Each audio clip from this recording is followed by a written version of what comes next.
But she is your point person, Olivia. She's also right there in New York City, so she can help you with anything that you need beyond today and through the adoption, really. We also have with us, um, really, I think the woman who makes all the magic happen and everything, where Karen Riccardi is here as well. So if there's something I can't answer, or Olivia, then Karen is also a point person who can help everything happen. Yes. Hi, everyone. Hey, Karen. Hey, Justin. Um, so today we're looking at Galería. I think we have about an hour together. Um, like I said, I also teach Spanish. I've done a lot of work with the New York City Public Schools, and particularly with Marisol hace unos años ahora. Um, no problem. Thank you, Jill. Jill is there with 8 teachers herself, and good to be with you all.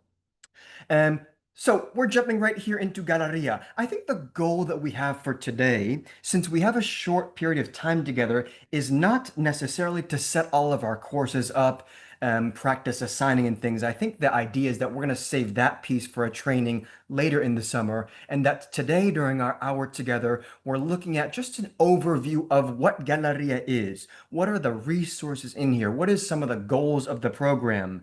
What does the platform look like? And so you can have an initial idea of what is there for you and for your students. Before we jump too far into it, let me let Catherine into the Zoom. Hitting Catherine and Elizabeth.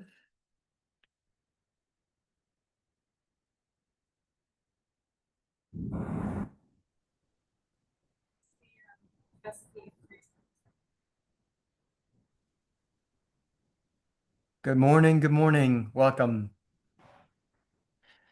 Just a couple things to let you know about. During the adoption for Galeria, of course, I am here to help however I can as a fellow classroom teacher. We have Karen, certainly on a support side, Olivia there as well. But there are other options if you need them, just to put them on your radar. And say you're in class, this has happened to me certainly, and I just need a quick question answered. There's a live chat that you can ask a question to. There's also a phone support line. So multiple different levels of support for you as you're using and implementing the Galeria program. And like we said, Olivia, she is your main point person. She is the New York City Public Schools rep for Vista. There's her information if you ever need to get in touch with her because you have a question about access or seats or a question from today, or you'd like another training, anything like that, she's your point person. And then she can help you with anything beyond that. We've talked a little bit about this, but just to let you know, there are no, different training options. Like we said, I think we have a number of different trainings that are offered virtually this summer. We do have in-person virtual options, everything from what we're doing today, which is more of an broad overview to get a general idea of the program, to a little bit more specifics on how do we get our courses set up? How do we enroll our students? What does it look like to assign? How do I modify a quiz? What do I do to give extended time on an assessment? We'll answer all of those questions in some of our more detailed, specific trainings.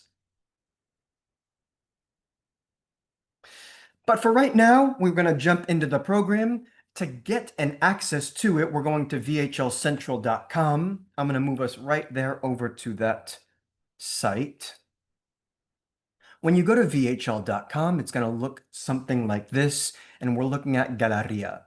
Now, Galeria, there's a couple more people that are joining. Let me let in Yasmin and Doris. Aquí vienen. Buenos días. Buenos días. Bien. So with the Galeria, this is a program made by Spanish speakers for Spanish speakers. The goal really is to build biliteracy, biculturalism for our students. And we're going to do that in a couple of different ways here. Now, for Galeria, right off the bat, we're going to notice a couple different things. One, every unit of Galeria is thematic. So we have these different thematic units as we move through the program. In addition to every unit being thematic, every unit is also tied to a specific region of the Spanish-speaking world. So as students move through the program, they are also moving around the regions of the Spanish-speaking world. We want them to know about all of the different regions. So, for example, letting Gloria, the first unit, identidades. Where do I want to start with my students in my native, my heritage speaking class? Their identities. What is it that kids know better than, themselves? So that's where we're starting here at the beginning of Galeria, having students talk about their own identities, their family's identities, who they are. The region of the Spanish-speaking world here in the first unit is also the Caribbean. So as we're looking here at identities for students, we're also looking at identities in the Caribbean. So we're looking at things like um, poemas líricas. We're studying artists like Esmeralda Santiago and what it was like for her as a Puerto Rican who kind of had a foot in each door. We're looking at the works of Nicolas Guillen and what his identity was like and his two kind of sides in his family. So those are kind of the academic things that we're looking at while students are also getting opportunities to, in this case, talk about themselves, their identities, their families. So how is each unit in the program set up? Every unit starts here with what we call apertura de módulo, which is really a video. It's a short opening video that lets students know what are we going to be looking at? What are we going to be studying in the unit? What I like here about this brand new 2025 version of Galeria is that all of these videos have been redone in a way that, to me, is much more kid friendly. And I think you'll see that as we're looking here at this first opening video, but it's got some of those things that speak to our students in that kind of Gen Z lingo, the emojis, the animations, the transitions, things that I think are important to our Gen Z students. So let me show you a little clip here of this video de apertura. Rotation groups on your first rotation, but your first rotation begins at 10 minutes of. Hola, ¿qué This will be a tal? short Soy rotation Nicolás. since most students Eso have no te more than dice 50 mucho, students ¿verdad? in their room. Quizás conoces a otro Please don't Nicolás leave, o but the first quizás session tu will now perro se begin llama Nicolás. at 10 minutes to the hour. Todos tenemos Thank you. rasgos que nos caracterizan. Algunos de esos rasgos son similares a los de nuestros amigos y familiares, mientras que otros no lo son. ¿Imaginas qué aburrida sería la vida si todos fuéramos exactamente iguales y nos gustaran las mismas cosas? Afortunadamente, ese no es el caso. Todos You will also notice that for every video, and there are a number of different videos in every single unit, but for all of the videos, you have the option as the teacher to allow students to have subtitles. You can very easily toggle those on or off. It's up to you. If you turn them on, then students can see those subtitles at the bottom.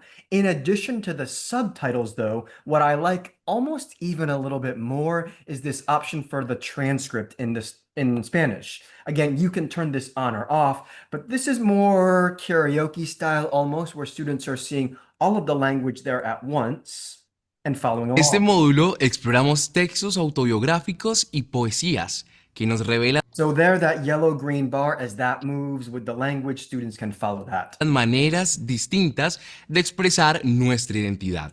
Los autores exploran sentimientos de So again, every unit is starting here with an apertura de módulo, where we've got a video that we can show our students. Again, short. It's just a brief opening video to let our students know what is this unit about? What are we going to be learning from a voice that is not just ours? They're getting to hear a different Spanish speaker. We have a couple different activities that can go with that video de apertura. And then we have, as you see, different fases. Every unit of Galería is structured around three main fases. And then there's a Galería de Arte, Galería de Música, Fin de Unidad, a part where we're going to pull everything together. But what is here in every fase? Well, fase uno, there is always some kind of reading. So we've just watched the opening video. Now we're going to go into this opening reading. We never just start the reading. There are always lots of different pre-activities to get our students ready. Everything from building vocabulary so that we've got some level of vocab that is going to appear that we have practiced ahead of time so that we're ready to go for the reading.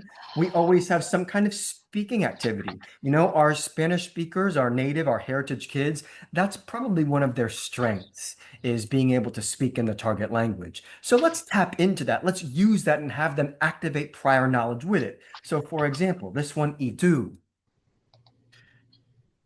This little icon right here, these three little people, that lets us know, okay, there is some kind of different chat where they're going to be talking to each other. And we'll go over what some of these icons mean, but I like this one. I often, as a teacher, look for this one where there's little people that are talking to each other because I like those to get my kids talking with each other. That to me, for my kids, is what engages them. And like we said, does what I want, which is to activate their prior knowledge, get them thinking about the topics that are to come. So if I want to preview this as the teacher, what is E2? How do I look at it? No problem. I'm just going to click on it from the teacher side and take a look. And I can see, okay, this one right here, E2. They've got three basic questions. ¿De dónde eres? ¿De dónde es tu familia? ¿Qué idioma hablas en tu casa? Bien. So they can talk about these questions in their group. No problem. What does this look like for our kids when they're doing it? I'll show you a quick demo of a couple students doing this kind of activity so you get an idea of what it looks like. But it's really a mini, safe, housed dentro de Galería Zoom session for them. So it looks something like Buen this. día, Eliana. Hola, Matt. Bonjour, Katie. Bonjour, Brenda. En tu opinión, ¿qué es un amigo? Pues, Rachel, en mi opinión, un amigo es una Ibas persona. manejando wait, hold on, wait. Oh wait, just kidding. Let me restart. Es una persona que tiene afecto para mí y So we can see this is that mini Zoom. The examples we're looking at here, there are only two kids speaking with each other. But on these group chats, you can have 2, 3, 4, 5, up to 6 students chatting together in these group chats. So anything from a partner discussion to a small group mini seminar even. So you get to decide that as the teacher. But this is what it's going to look like, students talking with each other. I like these because not only are my kids speaking, not only are they participating, but there's often laughter, excitement, engagement, which is what I want. But then another interesting piece here about all of these chat activities is that for all of them, after students finish recording, they get to listen to themselves. So they record it, and then they're going to play it back and listen to each other to see what they said. And then be like, ooh, I actually forgot to say this. Let's re-record. Or you said that word wrong. It's supposed to be this, you know, Mr. wants us to use X or Y. So they get to do some self-assessment and some self-reflection and then re-record if they want to, which is really what I want. I want them to keep practicing and working together on that piece. So that's there, that group chat. Something else here I like about all of the different chat activities, and really not only the chat activities, but every activity within Galería can be personalized. So let's say, great, I like these questions. ¿De dónde eres? ¿De dónde es tu familia? ¿Qué idioma hablas en tu casa? But what if I wanted to answer another question, such as, ¿de dónde son tus abuelos? I want to incorporate that piece. How can I personalize this or any other assignment in Galería? Very easily. On the top of every digital assignment, there is this little button called Add Instructor Note. This is a way I can customize everything. I can leave them a voice message so that they have to listen to something I've left. Chicos, no se olviden por favor de utilizar los apuntes de clase esta mañana. I could leave them a word bank. I could leave them a question, incluye información de tus abuelos, whatever it is that I want, so that when students first open this, they see, oh, what is this from Señor? Chicos, no se olviden por favor. Oh, that's right. We talked about our grandparents in class today. Let me use that. So you can always personalize and custom every assignment. You never need to, but you always have the option. So that's the chat activity here. We're still in this fase uno, this antes de la lectura, activating students' prior knowledge. And you'll see lots of different activities ready to go for us. If you don't know what something is, what is vocabulario usar el contexto? Well, no problem. We're just going to click right on it. Let's take a peek. If I like this as a teacher, great, I can assign it. If I'm like, I don't love this one, no problem. The goal of the program is not to do every single assignment here. That is not the goal of the program. It is not necessary. There is more here than you need to give you as the teacher autonomy to choose what best fits you, your teaching style, and your kids. So we don't like usar el contexto. Great. Well, let's look at, usar imágenes. I actually like the imágenes better because, this speaks to what we've been doing in class. Let me do this one instead. Great.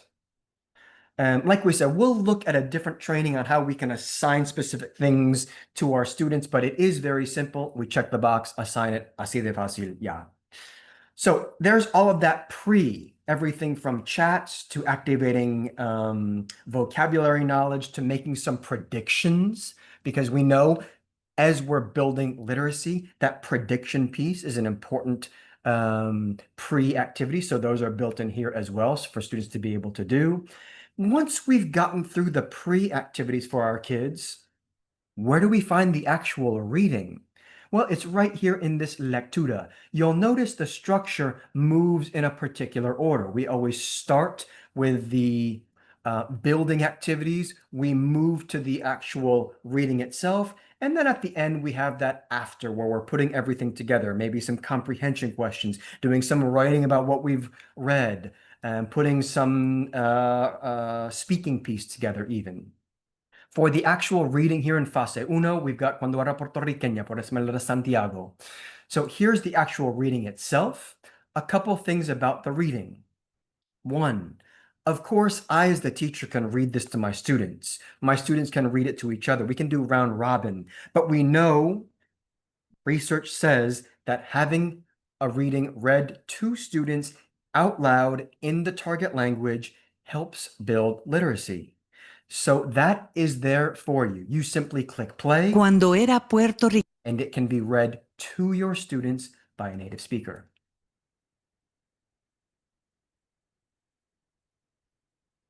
You can also change the playback speed if you want to.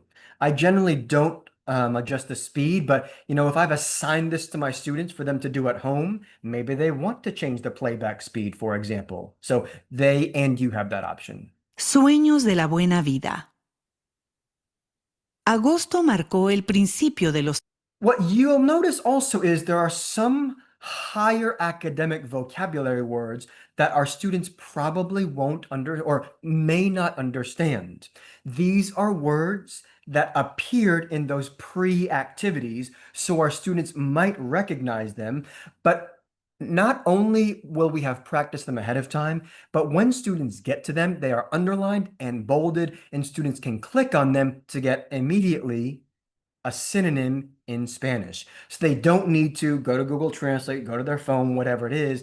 Right within the reading, they can click on the word and it will give them a little support and help in understanding what that word means. So you'll notice there's some of those high frequency academic vocabulary words that we practiced, and there they are highlighted. There is the actual lectura. We have the different post activities as well. Everything from comprehension questions right here to more open-ended writing. Let me draw your attention to some of these icons here. You'll notice if something has a little mouse next to it, that means it also appears in the hard copy and virtual textbook. So it's just the digital version of something from the textbook. That little people icon, we talked about how this is really a chat activity for kids to speak. Notice the apple. You know, what is the apple? We see the apple on a number of different activities here. That's a really important icon. What does the apple mean? Well, it means it's an open-ended activity. You know, look here next to our writing. The writing is something open-ended where there's not a specific answer. We want our students to do some writing here about some of the main ideas, let's say. Notice the apple also means that it's instructor graded. It is graded by you as the teacher. Um, es kind of the manzana envenenada, en mi opinión, porque tenemos que calificarlas todas. Entonces hay que tener cuidado con las actividades de manzana. Notice though, if it doesn't have an apple, it's graded automatically by the system for you and for the kids. Those are nice, not just because it saves us as the teacher time, but it also gives our kids immediate feedback. So if it doesn't have an apple, kids can see immediately how they did. And if you allow it, students can get a second try, a third try, up to unlimited tries. So you can set that however you want to, depending on how your class structure and grading works. That's fase uno, where we have this initial reading. In this one, like we said, we've got Esmeralda Santiago, Cuando era puertorriqueña. Now, after we do that first reading, we have this section called Perfil de la Región, where we're delving a little bit deeper into the region, in this case, into the Caribbean. Again, we have multiple different videos if we want to use them for our kids. Right here, let's take a look at El Caribe. We won't watch the whole thing, but just to show you a little clip here of what the videos look like. El Caribe. Again, they're brand new, these videos. They were done recently for this new 2025 version of Galería. Por su tamaño y población, las Antillas Mayores. En esta presentación te ofrecemos información mexicana. And again, Tiene elementos en común. we have the option for subtitles in Spanish. We have the option for transcripts in Spanish. So you have both of those options, like we said, for all of the different videos in the program. We also, like we said, a number of different videos activating prior knowledge. What is it that our kids know about the Caribbean? They can do a little research here. So maybe we want them to do some investigating about El Caribe.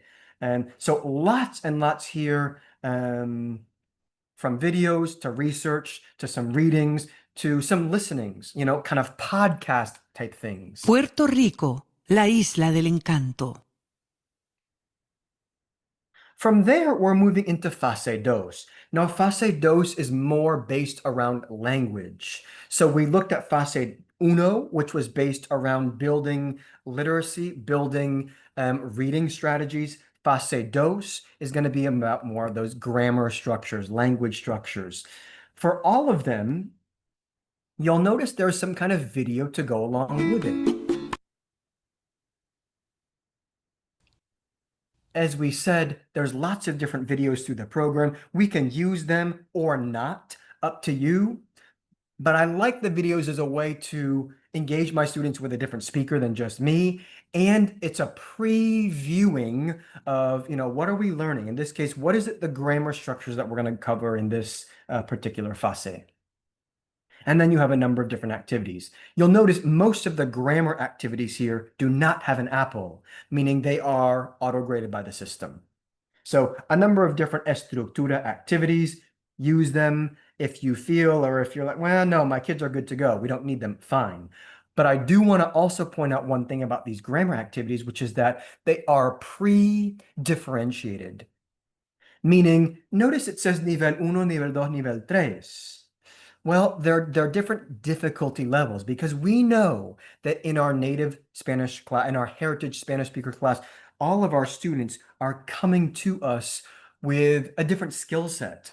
So, and especially I think when it comes to things like their grammar, their vocabulary, their linguistic abilities. So just take a look here at what these different niveles mean. So if we're going for something like escribir sobre this writing piece.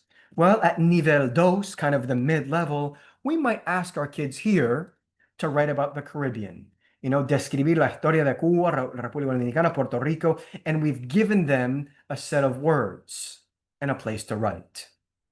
If we want to scaffold it down a little bit, we'll give them, okay, look at Cuba. Let's give them slightly easier words and fewer words and ask them to do some writing. If we want to raise the level a little bit, well, right here, escribir sobre la lectura en este caso. We're going to ask them to not only write with more vocabulary words, so we're seeing more words.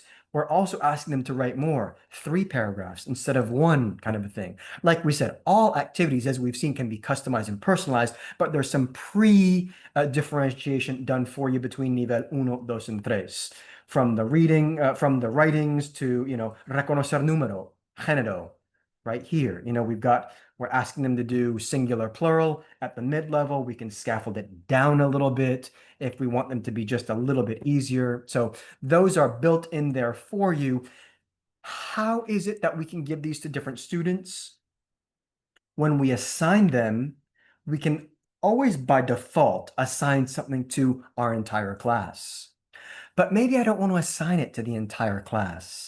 Maybe I want to assign it just to, Yasmin and Gloria, because they are my star students. They're going to work a little bit ahead, or I'm going to assign them nivel 3 because they can do nivel 3.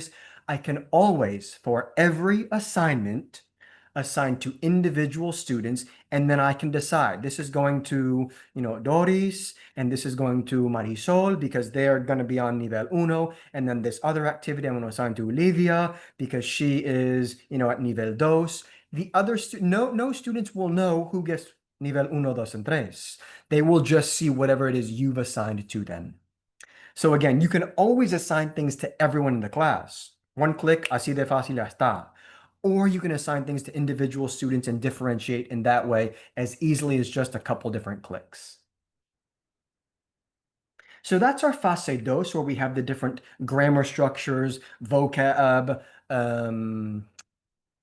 some writing with it, punctuation, spelling, etc. There is this new section called Conexión con tu Mundo. This is new for Galería, but basically what this is some research, a little mini project built in. Do you have to do the project if you're not a project person? No, but I do really like this piece of Galería because I think it's one that allows my students to have some voice in what we're doing. I think sometimes, just sitting there and reading, there is importance to that, certainly. But I also want my kids to produce, to talk with each other, to tell me what it is that they're learning, what they have learned, to research some on their own. So right here, this Conexión con tu Mundo is a great piece for that. Again, it's divided into different sections. So we can look at this section and maybe we're going to ask them to do a little comparación cultural right here, to talk with each other about their families. That's what's coming later in this little mini project, is them interviewing really family members. This whole unit is based around identity. So they're having the opportunity to interview a family member, someone from their community, alguien en la bodega, whatever it is that they want to do. But again, to give students some voice and some choice into what they want to do, how they want to demonstrate their knowledge to us. So just to skip ahead here, entrevista a un familiar. Right here, they can interview someone, they can record themselves, they can ask their little hermanito to come in with them, they can record with their hermanito, or again, however it is that they want to do that. They can certainly pull this out on their phone, as we said, as they're going down to the corner or wherever, interview someone from their phone, no problem. But again, what I really like here is that it's giving our students some choice on how they're demonstrating their knowledge for us. You'll notice there are built-in rubrics as well, so students can see how it is we're going to assess them. So rubrics built in there for us. We can use them if we want to. We don't have to. The nice thing about the rubrics is they can be customized. You don't have to. If you don't want to customize them, you just want to be like, I want to use whatever's there. Great. Está listo. But if you want to customize it, you can. With one click, now I'm going to change this and I want to say, whatever it is. Tienes Okay, usar el subjuntivo, lo que sea. I'm going to make this 10 points. However you want to customize it, you can. You never need to, but you always have the option. Let's come back here. So students will see whatever rubric you've given them, whether it's the one that's already there or the one you've customized, they'll be able to see that. Just to give you a preview there of the project itself, right from the Galería book. Here we go with El Proyecto. Ultimately, they're interviewing a family member. But I also like that these projects are chunked into steps. What's paso uno? Let's do some essential questions, really activate some knowledge. Let's do the entrevista. Let's do some assessment. Listen to it. Let's do a little self-reflection here and check the box. Did you include all of the pieces required? We're asking our students to do this project, but we're really trying to teach them some skills as well. Some planning, some assessment, some self-reflection. These are skills that we want our kids to have in our class, in other classes, beyond our class. So we're doing a lot more than just an interview with a family member, really. So, like we said, a project in every unit, fase tres. Fase tres is where we've built everything together, and now we're doing a little bit higher level literature and readings. And there's always a couple different parts to them. Again, we're never, like we said, just going to start reading and tell our kids, all right, start reading, good luck. We're always building their knowledge, starting with some comprehension, getting to know the author, understanding the history and the context. So, for example, right here, we want to learn a little bit about, Nicolás Guillén. Who is that? Because we're going to read El Apellido, understand his background, his history. Great. Let's learn a little bit about who Nicolás Guillén is. So we've got that background knowledge to who the authors are. Come back a page. The context, the history, how might that be important for our kids? Why might they need to know that? Great, let's have them read a short little piece here. Who is Celia Cruz? Maybe I'm going to start here, just showing this screen to my students. ¿Quién es? Who is Celia Cruz? ¿De dónde es? ¿Por qué es importante? Has anyone heard any of her music? Activating that knowledge, having a little discussion, some comprehension questions. Again, speaking built throughout so we can get our students to tap into what they might, maybe their best skill, which is speaking, have them speak to each other.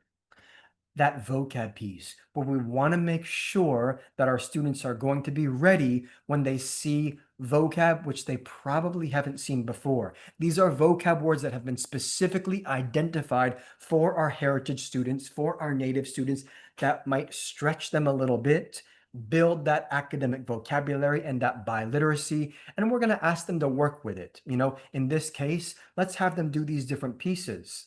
What does it mean? What are some synonyms? What are some antonyms? These strategies right here are what we know build vocabulary. If they can give me a synonym, an antonym, how is it used? All of those. So we've got those activities built in for you.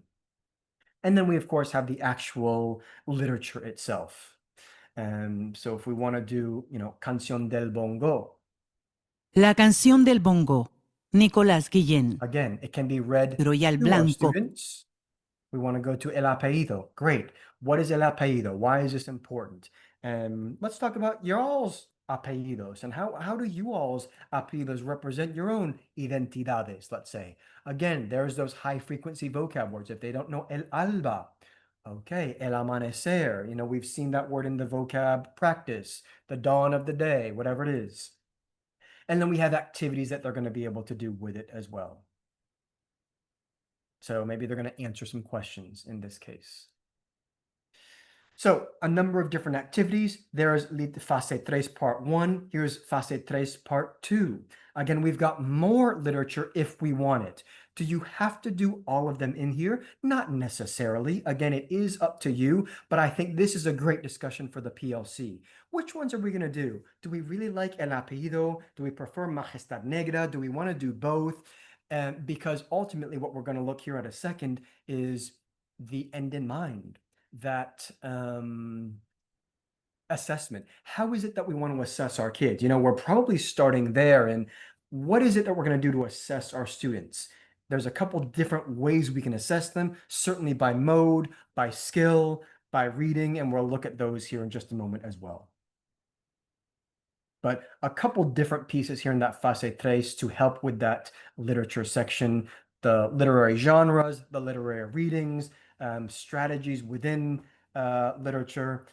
Every unit in Galería culminates here with a Galería de Arte and a Galería de Música. These are ones that I find are a little more interesting for my kids. It's not that what sometimes my kids call kind of boring readings, but they're more the art and music, which sometimes speaks to them. You know, we can look here at music. We're still on the theme, which is El Caribe. But maybe we're going to look at Guantanamera. How does this relate to El Caribe? How does this relate to identidades? Maybe we're going to do a karaoke style. It's built in for us. So this is something for our kids to look forward to. And this karaoke version of Guantanamera, after we've talked about it, after we've looked a little bit about at the lyrics, maybe we'll listen to the song.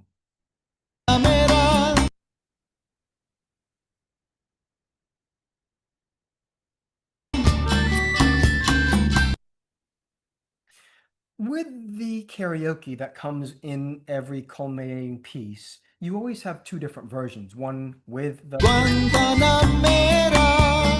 and then one without the lyrics. So you can do either one, however you want to structure your karaoke in your classroom. I like this one right here. If you all are musical or if you have kids that are musical, they can sing their own and then submit it here. If you want to tap into that music skill of theirs, they can actually do their own version and they can record their own right here. No one else, just FYI, will hear this. So if you have a musical kid who is worried about other kids hearing it, no worries. Anytime a student submits any work, it comes directly to you as the teacher. But I like that there's multiple options for multiple intelligences, from music to literature to reading, etc. The Galería de Arte, again, we always have different videos. So if we want them to look a little bit about what is Caribbean art, what does it look like, who are some of the famous people that do Caribbean art. El arte de los países del Caribe tiene muchos elementos en común. Great. Then we've got a video right there that can go over some Caribbean art for our kids. Lastly, we have the fase final, and this is where everything comes together, and we're doing some well, really some assessment here if we want. It's one place for some types of assessment. In this case, you know, we've worked all about identities, students' own identities. They've looked at identities of other, all within the Caribbean, from Esmeralda Santiago to Jose Marti to Nicolas Guillen. So maybe a culminating piece is that we're going to ask our kids to, you know, write their own poema lírica, poema lírico, for example. So maybe they're going to write their own versos sencillos, as it were. So that's one option that we have here. I also like that there's some self-reflection, some self-testing here. Every unit culminates with some can-do statements. You know, when we're thinking about those can-do proficiency statements, we want our kids to self-assess first so they can check off for themselves what it is that they're able to do. Can I explicar detalles about identity? Can I conversar sobre mi propia identidad? There's also some option for open-ended. I really like this activity, this self-assessment piece, because it lets students know, are they ready for the assessment? And of course, it lets me know if my kids are ready or if there's something common theme that we need to go over together before we go into more of a traditional test. There's a quick overview of how every unit is structured in the program. When it comes time for the testing, there's the main option, which is under the Assessments tab. Now, when you're ready to do assessments, there are a number of different kinds of things you can do. There is a specific quiz for each fase, so you can give a small quiz on the different fases as you're going, based on things like the vocab in fase uno that we spent so much time going over and preparing our kids on. There are also the summative unit exams. So we can assess our students by skill. I really want my students practicing some writing based on what we've done. So they're going to look here, they're going to go through Esmeralda de Santiago, and then they're going to write about what they've done. They're going to write another paragraph on, so it breaks it down for them, but we're asking our students to really do a lot based on what they've done throughout the unit. We can do the writing piece. We can do the speaking piece. You have all 4 skill options right there. I think the most important thing to know about these tests and quizzes is that every test and quiz can be modified by you if you want to. For example, let's look at the writing piece again. For the writing, maybe this is too much. Maybe I don't want them to do all of this in the first paragraph and then all of this in the second paragraph for a number of reasons. I don't want to grade both. My kids aren't ready for both. I want to scaffold this down a little bit for my kids. No problem. How do we modify the tests and quizzes? Very easily. Let me get rid of this one. Let's go here. This little icon, we can customize every test and every quiz any way we want to. And I can simply, if I don't want them to do paragraph dos, delete, done. Now all they're going to do is paragraph 1. Or if I want to completely do my own, I'm going to take out both and I'm just going to create my own test. And it will still be housed right here in Galería. And I'm going to make it a true false, or I'm going to upload a reading and give them a multiple choice questions. All of that you can do if you want to. It can be graded by the system if it's multiple choice, true, false, etc. But there it is. Maybe I call this one wheels. I worked in Washington Heights a lot, so we at a school called Wheels, so we might call this one the Wheels Unit 1 test, where they're just doing one paragraph. Great, there it is, and it's ready to go. So you have the option to customize any test you want to, however you want to. You never need to, but you always have the option if you want to. For every test and quiz, you also have the option to not only do a specific time limit, but you can, let's say you have a student with an IEP, a 504. Notice this set individual times. I can give Jill, 30 minutes because she gets double time based on her 504 plan. No other kid will know because it's all set by me. But you can do all of this right here in the assessments tab in this assessments piece. So quick overview there of the assessments. One additional thing to show you, you'll notice this one that says Evaluación de Ubicación. You do have a placement test if you want it. This, I think, is particularly useful for me when I have a student coming in midway through the year. I know nothing about them other than the transcript grade that may or may not really be an accurate portrayal of that student. So you do have this placement test if you want it, again, across all 4 of those skills. For every unit, you will then see a small quiz for every fase and that summative exam across the 4 skills for our kids. And this is in addition to that ending unit piece on the fase final, where you also have another option to assess students. So lots of options to assess students along the way, everything from the project to the writing, to the 4 skills, to the mini vocab quizzes built into each fase. Before I show anything else, let me pause for a moment because I know we've gone over lots of information about how the units are set up, what is in the unit, how they're structured, and how we assess. But I want to see if there are any questions that we can answer about Galería or the units before we just look at a couple other things.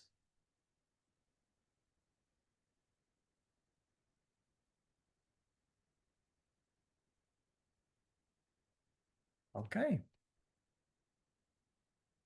If not, then let me show you a couple pieces. And like we said, when it comes to things like the course setup. How do we assign? How is it that I can give kids extra time? How can I get the classes, the kids enrolled? We'll do all of those things in a more in-depth training when we're devoted to that. So no worries there. I think that's scheduled for later this summer. But again, today we just wanted to make sure that everyone has a general overview of what is here in Galería. What does it look like? What is this program about? What is there for me as a teacher, for my kids, and those kind of things. The grade book is going to house lots of information. We'll look at this later on the training on how you can send something back, how you can see, one, how long did a student spend on an assignment, what exactly did they put. If I see that a student got an 80 on something and I want to know, well, why is that? You can go in and look at each individual student. I'm sorry, Yasmin, pregunta, por favor. Yo pienso que ya la cubriste. ¿Me escucha bien? Sí, sí, muy bien. Ok, que estamos en un salón en persona también.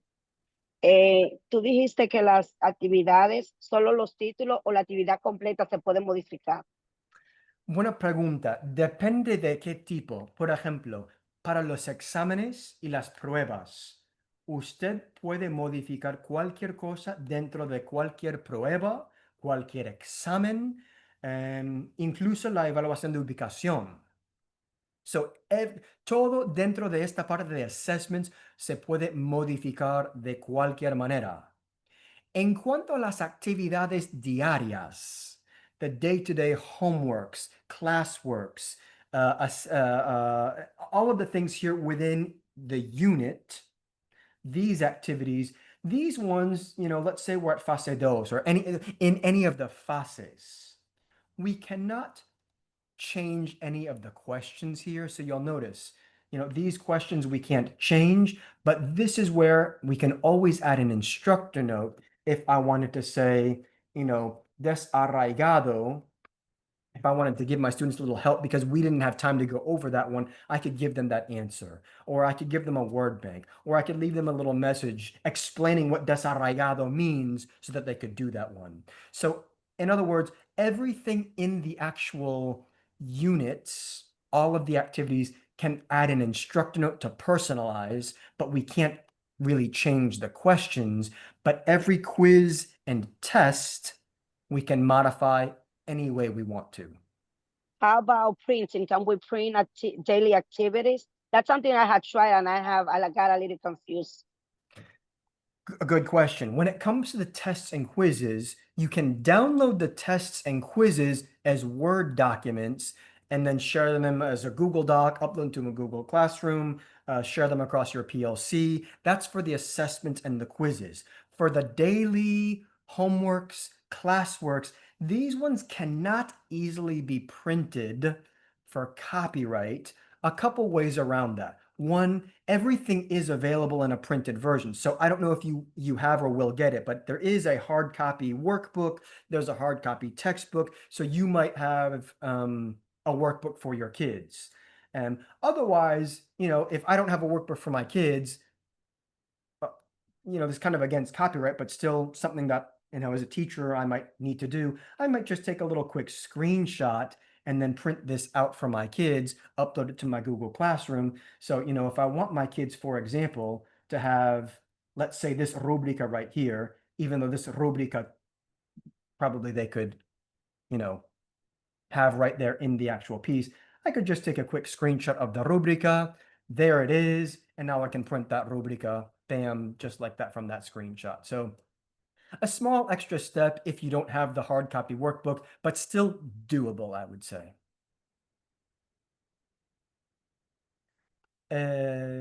Yasmin, did I answer your question?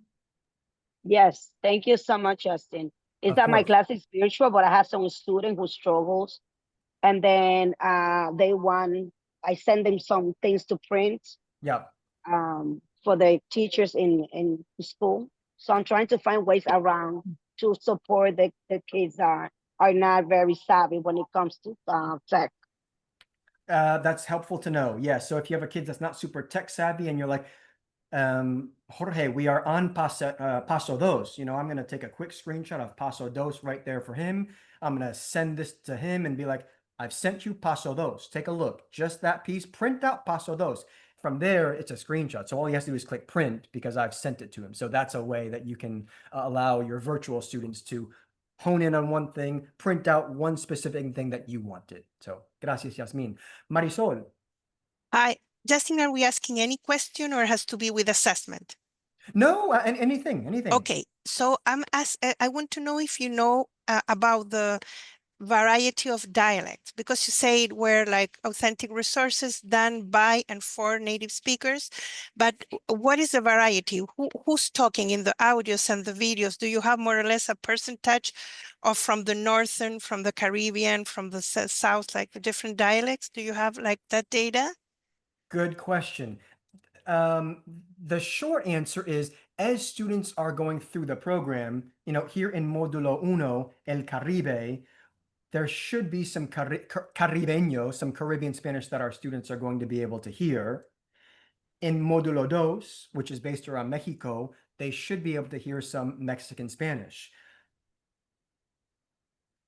And let me pause and just say that some of the recordings are not authentic in that they are not made for, let's say, the Caribbean people. They're made for students. So, for example, when the reading Esmeralda Santiago's Cuando era puertorriqueña, that recording may or may not be someone who is Puerto Riqueña.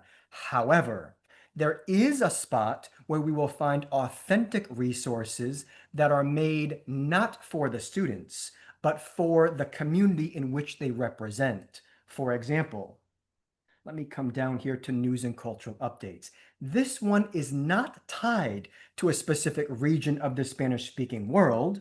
This is rather across all the different regions. But where I'm going is that this one on Argentina, on what is called Las Ratas Gigantes, which are not actually Ratas Gigantes, it's about the capybaras in Argentina. It is made for the Argentine people. So we are going to hear Argentine Spanish. I like this woman right here, the activist, just so you can get an idea. Defender a los carpinchos porque son ellos los dueños del humedal, humedal que vinieron vendiendo durante muchos años todos los. So if I want to really make sure that we are seeing, hearing, understanding someone from Argentina, and my kids are saying, why does she say ellos? Or if I want to go to Cuba and have some authentic speaker from Cuba, we can go to this one on Navidad en Cuba and hear. Hacemos la comida tradicional dentro de nuestros recursos. So this is a spot that I like to go to for those authentic resources that are different around the Spanish-speaking world. Again, we can hear those authentic speakers that are made for the people of that community. As a quick side note, all of the things, we haven't really talked yet about news and cultural updates, but the news and cultural updates is not specifically tied to Galería. It is an extra resource for us as teachers, to Marisol's point, in case we want to add in something extra from Cuba to let our students hear, see, understand that, or from Argentina, or wherever it is. So you have tons here, not tied to a specific part of Galería, but that we can use if we want to. Not only for the purpose of an authentic speaker with that specific dialect or accent, but also for a theme. Maybe my kids want to learn a little bit more about sports, because when we were looking at the Caribbean, there wasn't a lot about sports. Great. I'm going to go right here to Homenaje a Roberto Clemente. This is something that my kids are going to want to talk about. La importancia de béisbol. And, I want to ask my kids, what are sports that you all play? What do you like? Well, let's look at who knows who Roberto Clemente is. Again, a way to pull my students in, activate their knowledge, make sure they're engaged with something relevant to them. Who's a famous sports player today? We've looked at Roberto Clemente. What about in today's age? So again, get them engaged in that way. So there's tons here, everything from Ratas Gigantes in Argentina to Taylor Swift to, Navidad in Cuba to, anything else. So there's a ton here. Additionally, I like this because there is something new every single month. This is a way to incorporate current events. It is a way to keep things fresh and new. There will always be something new, but there's also that previous archive of anything else you wanted. We've got here AI, if we want to look at AI. If you are interested in the evolution of how the Spanish language is moving, what is Latin X? I generally find that my students know more about that than I do. So maybe I can ask them about that and we can read a little bit about that. But that's just a quick overview here of what the news and cultural updates is. Something new every month, a huge archive of previous things from different regions of the Spanish-speaking world. Gracias por la pregunta, Marisol. Other questions about the program or anything else? Justin, sorry for going again with the question, because No, I think that please. it will be very useful for teachers that are super busy, that they don't have time to go, oh, let me look to all the audios, which are from which Yes. country, to Yes. really that there will be a guidance to say these are from these like dialectical areas that we do nowadays, right? We don't talk maybe about the countries, but we say the Northern, the Caribbean, this part, Chilean accent, they're like kind of dialectical zones.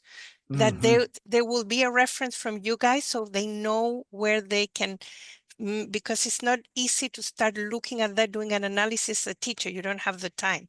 And I don't Sure. think that I don't know if there is, but I think it will be very useful for teachers.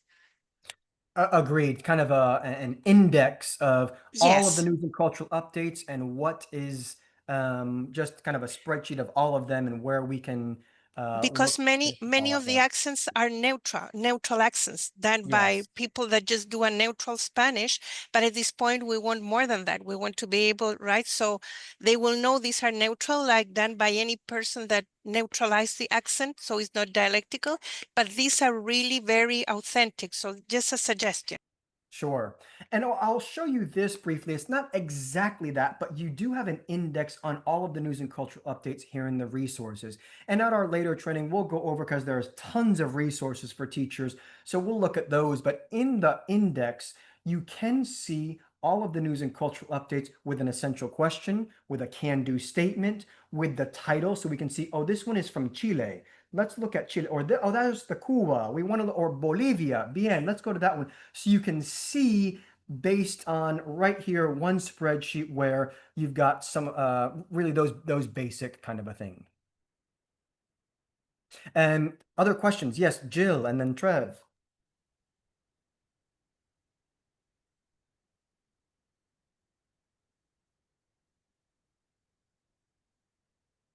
Jill, can you hear? Or we can't hear you, I don't think. Yeah, Justin, there are questions in the chat that Jill Gracias. enter for you from some people here. Okay, great. Let's go to the chat. I hadn't seen those. Gracias. A ver. Okay, Jill, I see your question in the chat. Will the screens be locked when they're taking quizzes? Great question. When students are taking a quiz, is there a lockdown browser? The short answer is no. Desafortunadamente. So what I have done when my students are taking a quiz on the platform is that I have all my students' screens facing me. So, they're facing the board. I'm in the back of the room watching their screens. Certainly not a foolproof way. What you can do is you can, of course, download all of the tests and quizzes as a Word document. Once you download it as a Word document, not only can you modify it, but then you can upload it to a Google form. And from there, you might be able to have more control because it's now, in your Google Classroom or whatever it is. So that's perhaps a workaround. Trev, your hand is up. Hey, good morning. Hey, good morning. Thanks for this presentation, by the way. I definitely have a clearer understanding of this curriculum now. A question I had was, like, as you were going through the different parts of the unit, like in fase tres, you said like a teacher doesn't necessarily need to do all parts. Is that the same case for fase dos, or is the recommendation that teachers kind of follow the unit as it's structured and like do all parts? Great question. The first thing I will say is there is more here. There are more activities than are needed. In other words, you do not need to assign everything in fase uno, every activity in fase dos.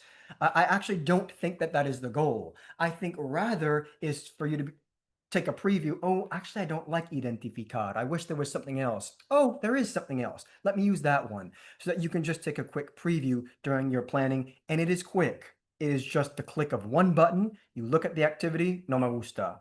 One button, me gusta, that kind of a thing. I think ultimately the question though will come from, your PLC, whether that's at the district level, the school-based level, what are you all deciding to do? Because at least in my district, we do common assessments. So all of us give the same test at the end of unit 1, at the end of unit 5. In order to get there, we, again, just in my district, have the option on helping our students get there. And I will just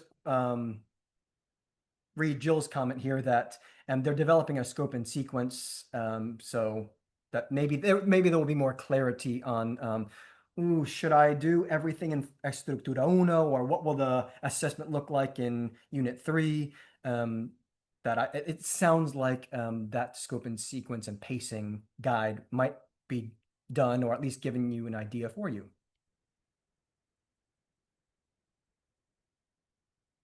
Thank you, Jill, for the comments. I know we're towards the end of our time, but I want to make sure that if there are any other questions that we answer, anyone else that might have any last lingering questions. Thank you. I think you can talk now. Hello, Justin, do you hear me? Sí, se escucha bien. Okay. Okay. Hi. So, Trev, can you hear me? Yes. Okay, cool. Hi, everyone. Sorry. Trev, that was a great question because we have learned now we've done 2 cohorts using Galería, and it's 8 modules in here. And realistically, you're going to get through 4 modules. That is ambitious if you have them 4 to 5 days a week. We also had a big discussion on Friday.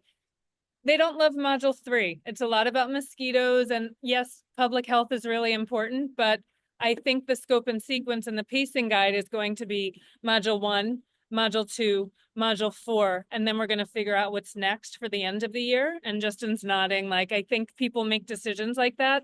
We also have learned that module fase dos, about the grammar and everything, those lessons come up as needed for your students. So no one is teaching fase dos página por página. So that's an instructional decision you will make for your students. And then we'll give suggestions on how to get through that, like one day where each student teaches a different grammar point, things like that. But yeah, there will be more clarity, to be clear. So thanks. Okay, thanks. Okay, I'm sorry. This Thank you, Jill. I was saying, listening to you. Muchas gracias. Any other questions that we can answer for you before we end today?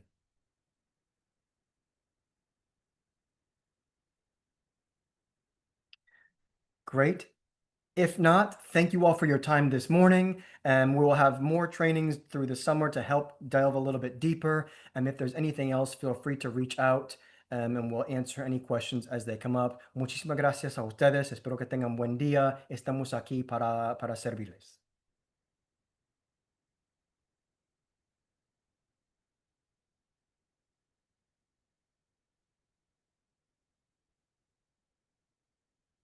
Gracias. Sí, gracias.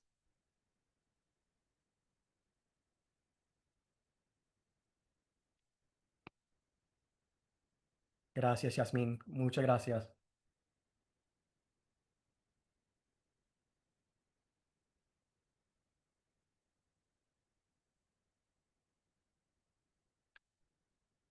Gracias, Doris. Gracias, Gloria.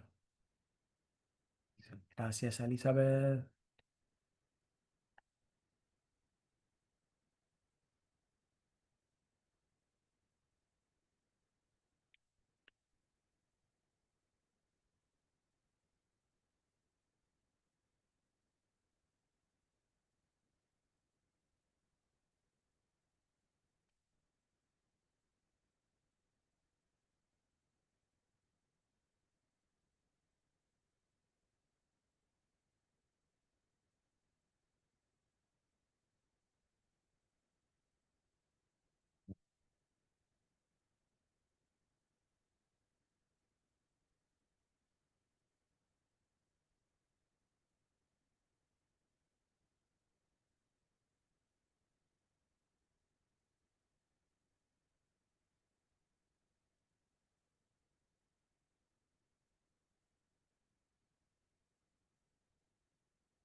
Adiós. Chao, gracias.